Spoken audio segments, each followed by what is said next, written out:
So ayan guys, no, good morning sa atin lahat na guys. Ayan. Dito tayo ngayon sa Batangas, di pa. So, pupunta tayo ngayon dito sa gilingan nila Utol ng kape. So punta tayo dito. Sisilipin natin yung kanyang gilingan ng kape. Purong kape.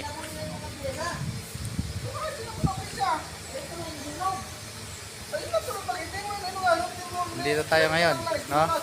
Ayan o. Makita natin ngayon yung mga liwanag.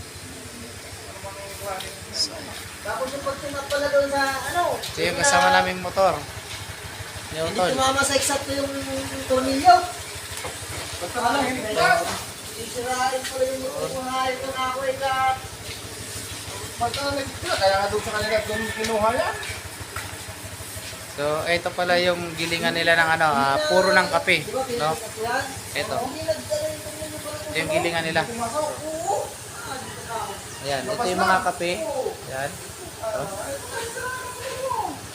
So dito nila niluluto yung kape na puro. Ay yung kape puro. Guys, ito. Kung gagapunin mo, ang pupulasan, magpupulasan ko rin ng Ayun yung puno ng kape na puro. langay.